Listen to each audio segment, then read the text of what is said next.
Bismillahirrahmanirrahim. Assalamualaikum warahmatullahi wabarakatuh. Alhamdulillahirrabbilalamin. Wassalatu wassalamu ala asyrafil anbiya'i mursalin sayyidina maulana Muhammadin wa ala alihi washabihi ajma'in. Amma ba'du. Sahabat muslimah yang dimuliakan Allah, semoga kita semua senantiasa menjadi orang yang senantiasa diberkahi, diberikan oleh Allah rahmat, taufik, hidayah, inayah, cinta dan ridho dari Allah Subhanahu wa taala.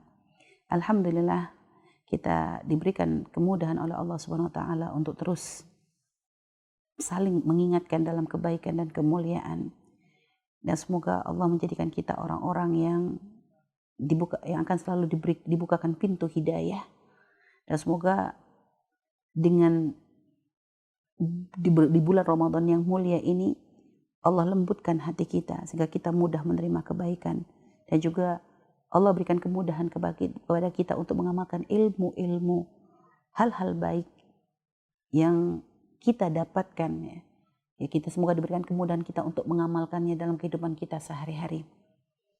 Baik sahabat muslim yang dimuliakan Allah Subhanahu wa taala, di bulan Ramadan seperti yang sudah kami sebutkan di awal dalam pembahasan keistimewaan bulan Ramadan, bahwa ternyata di bulan Ramadan itu begitu banyak pintu-pintu kebaikan yang Allah bukakan untuk kita, begitu banyak obral pahala, dan Allah memberikan pahala besar-besaran bagi siapapun yang berusaha untuk mencarinya.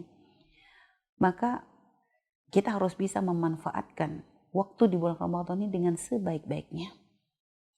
Kita sudah pernah membahas tentang masalah mengatur waktu, ya, mengatur waktu di bulan Ramadan.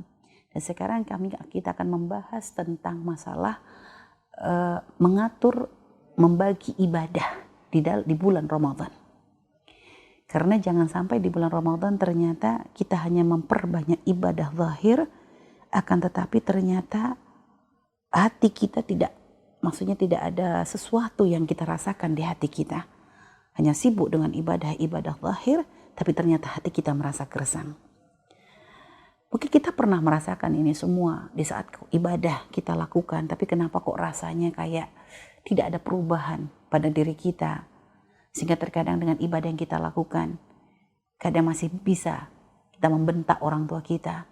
Dengan ibadah yang kita lakukan, kita ternyata masih bisa berkata kasar kepada suami. Dengan ibadah yang kita lakukan, ternyata kita masih bisa berbuat zalim kepada tetangga. Dengan ibadah yang kita lakukan, ternyata kita masih bisa mendendam kepada sesama umat Nabi Muhammad SAW. Dengan ibadah yang kita lakukan, tapi ternyata kita masih saja belum bisa menjaga mata kita, telinga kita, dan sebagainya. Dengan ibadah yang kita lakukan, kita belum bisa mengamalkan hal-hal yang diajarkan oleh Rasulullah SAW. Dan ini mungkin pernah kita rasakan bersama. Maka untuk itu ayo kita mulai membuat perubahan, atau mungkin mencari sebab kenapa ibadah kita tidak menjadi penghalang kita untuk melakukan pelanggaran-pelanggaran tersebut. Maka untuk itu ada berapa hal yang harus kita perhatikan ketika kita beribadah kepada Allah Subhanahu wa taala. Melakukan ibadah sholat, membaca Al-Quran, bersedekah, ya, membangun malam dan sebagainya. Ini adalah suatu kemuliaan. Itu cara kita untuk membuka pintu rahmat Allah Subhanahu wa taala. Membuka karena memang ada banyak fadilah dari kebaikan-kebaikan yang kita lakukan. Akan tetapi kita harus waspada. Kami pernah menyampaikan bahwa di setiap pintu-pintu kebaikan, setan itu sudah menyiapkan jaring-jaring juga. Jadi memang pintu kebaikan itu akan menjadi sebab kita mulia di hadapan Allah. Akan tetapi ingat, janji setan tidak akan pernah membiarkan kita lolos dengan mudah. Dia akan menyiapkan jebakan-jebakan. Dia akan menyiapkan jebakan-jebakan untuk kita, sehingga tujuan awal kita yang awalnya adalah tujuannya untuk mencari ridha Allah, akhirnya ternyata malah karena kita tidak waspada dengan jebakan setan, malah ternyata kebaikan yang kita niatkan untuk mencari pangkat di hadapan Allah malah menjadikan sebab kita semakin terhinakan di hadapan Allah Subhanahu wa taala. Imam Abu Hurairah pernah menceritakan bagaimana ketika ada beberapa kelompok orang bertanya, apa yang kau ingat ya Imam dari nasihatnya Rasulullah? Beliau menangis. Beliau merasa rindu dengan Rasulullah, lalu beliau teringat dengan hadis yang subhanallah mengingat hadis tersebut menjadikan beliau menangis. Karena ternyata garis besar dari hadis tersebut menceritakan bagaimana ada orang yang dibawa dengan amal baiknya, tapi ternyata ketika amalan tersebut dihadapkan kepada Allah Subhanahu wa taala tidak diterima oleh Allah. Kenapa? Karena ada kekotoran hati di dalamnya. Sehingga amalan ibadah syahidnya, amalan sodakohnya, amalan ilmunya ternyata menjadi sesuatu yang tidak bernilai di hadapan Allah Subhanahu wa taala. Maka sekarang kita harus waspada. Ketika kita melaksanakan ibadah, sholat, bangun malam, baca Al-Quran, sodako dan sebagainya, apa yang kita tuju? Tujuan kita adalah Allah. Maka jika kita punya tujuan kita adalah Allah, maka kita harus menjadikan ibadah yang kita lakukan tersebut adalah jalan untuk kita mencari ridha Allah, jalan untuk kita semakin mendekat kepada Allah. Maka kita harus membuat keseimbangan. Karena ternyata yang namanya ketakwaan itu tidak cukup dengan memperbanyak ibadah. Karena ketakwaan itu punya makna banyak. Ketakwaan itu punya makna, untuk mencapai derajat takwa ini punya ketakwaan ini punya banyak para ulama yang mendefinisikan takwa ini dengan berbagai macam definisi. Akan tetapi secara garis besar seseorang itu akan bisa mencapai derajat takwa jika dia bisa menyeimbangkan antara urusan dia kepada Allah dan urusan dia kepada sesama manusia. Maka sekarang jangan sampai kita bisa membangun hubungan kita dengan Allah, tapi ternyata hubungan kita kepada sama manusia tidak indah. Dan ini kadang orang seringkali tertipu, merasa ibadahnya sudah banyak, lalu ternyata menjadi sebab dia semakin sombong dengan orang lain. Merasa ibadahnya yang banyak menjadi sebab dia merasa lebih baik daripada orang lain, merendahkan orang lain, dan akhirnya dia tidak bisa mencapai derajat takwa yang sesungguhnya. Maka perlu kita untuk membangun ibadah kita. Mengapa kadang ada orang beribadah tapi ternyata ibadahnya tidak menjadikan dia dekat dengan Allah? Ya karena tadi ibadahnya hanya untuk hawa nafsu, ya, ibadahnya yang seharusnya bisa menjadikan dekat tapi malah menjadikan dia masuk ke bab yang lain yang menjadikan dia semakin jauh dari rahmat Allah. Maka ayo kita pelajari. Ayo kita mencoba untuk memperbaiki diri. Bagaimana caranya agar ibadah yang kita lakukan ini benar-benar menjadi ibadah yang diterima oleh Allah Subhanahu wa taala. Maka ketika kita melakukan ibadah, jangan hanya ibadah zahir saja. Ibadah sholat, ibadah puasa, ibadah bangun malam, ibadah baca Quran, ibadah sodako itu adalah suatu hal yang mulia. Akan tetapi kita harus waspada. Artinya setelah kita beribadah, dan tanda ibadah diterima itu bagaimana? Tanda ibadah diterima itu adalah setelah kita beribadah kepada Allah, ternyata akhlak kita pun menjadi semakin baik. Hubungan kita dengan Allah baik, hubungan kita dengan manusia baik. Maka sekarang yang harus kita perhatikan, tidak cukup kita dengan ibadah, tapi perlu juga kita untuk merenung. Setelah kita memperbanyak salat, kita harus merenung bagaimana kita dengan Allah. Apakah salat kita menjadi sebab terhalang kita dari kekejian, kemungkaran, kemaksiatan? Karena Allah berfirman, inna sholata tanha 'anil fahsya'i wal munkar. Sungguhnya sholat itu bisa mencegah dari kekejian dan kemungkaran. Sekarang tanyakan, apakah dengan sholat kita bisa menjauhkan diri dari kekejian dan kemungkaran? Ini tanyakan pada diri kita. Sehingga merenung ini, ibadah merenung ini menjadi satu tahapan yang harus kita lewati.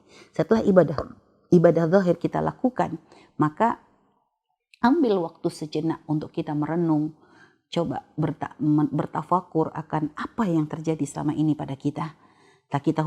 Dimulai dari hubungan kita dengan Allah. Lalu setelah itu hubungan kita dengan Rasulullah Shallallahu Alaihi Wasallam. Apakah dengan ibadah yang kita lakukan menumbuhkan di hati kita rasa cinta dan rindu kepada Rasulullah? Apakah dengan ibadah yang kita lakukan menjadikan hati kita lebih lembut sehingga semakin mudah kita untuk meneteskan air mata ketika kita menghadap kepada Allah Subhanahu wa taala? Apakah dengan ibadah yang kita lakukan hubungan kita dengan orang tua menjadi baik? Apakah dengan ibadah yang kita lakukan hubungan kita dengan suami menjadi baik? Nah, ini terus kita absen semuanya. Ini adalah merenung, tahapan ibadah. Tahapan ibadah, jadi setelah ibadah zahir, maka ayo kita merenung untuk masuk tahapan ibadah yang kedua ini. Setelah itu, kita masuki tahapan ibadah zahir, lalu tadi kita masuk tahapan yang berikutnya yaitu merenung sambil mengingat dosa kita, menghisap diri kita, ya, mengingat-ingat apa yang sudah kita lakukan selama ini, baru nanti kita masuk ibadah berikutnya yaitu ibadah doa. Nah, artinya kenapa kok doa ini terakhir? Karena gini, kalau kita sudah masuk bab merenung tadi, sehingga hati kita ini sudah mulai semakin lembut.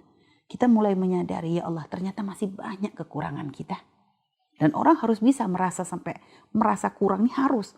Yang bahaya tuh orang sudah merasa dirinya sempurna. Karena kita bandingin, Nabi saja yang subhanallah dijaga oleh Allah maksum, sudah dosanya beliau sudah tidak dikatakan terjaga dari dosa. Bukan jadi terjaga dari dosa. Beliau sudah punya jaminan surga. Tapi lihat apa yang dilakukan beliau. Apakah beliau malas-malasan? Tidak. Beliau ibadahnya luar biasa. Bahkan pernah Sayyidah Aisyah menceritakan bahwa melihat Nabi itu sujud dalam sholatnya dengan tangisan. Lihat, sampai tangisan Nabi itu seperti suara air yang mendidih. Lihat, menunjukkan begitu sungguh-sungguh beliau itu dalam menjalin hubungan dengan Allah SWT. Nah kita bagaimana? Apalagi kita banyak dosa. Dan ibadah kita pun masih jauh dari sempurna. Tentu harus banyak hal yang harus kita perbaiki. Belum lagi kadang kita punya banyak kecacatan. Punya banyak cacat urusan kita dengan manusia. Urusan dengan orang tua, urusan dengan suami, urusan dengan saudara, urusan dengan umat Nabi Muhammad SAW. Kita punya banyak kekurangan. Maka inilah merenung. Sehingga kalau sudah kita masuk bab renung tadi, ketika kita berdoa kepada Allah, masuk ibadah berikutnya itu berdoa, maka lihat hati kita lembut. Sehingga ketika kita memohon ampun kepada Allah, mohon ampun kita bukan hanya di mulut saja, akan tapi diiringi dengan derai air mata. Kenapa? Karena yang nampak di mata kita bukan amal-amal baik kita, akan tapi betapa besar dosa kita. Berapa banyak kita menyanyiakan nikmat dari Allah, berapa banyak kita melanggar perintah Allah, berapa banyak kita melakukan hal-hal yang tidak baik kepada sama manusia. Lihat, sehingga memohon ampun kita akan sungguh-sungguh.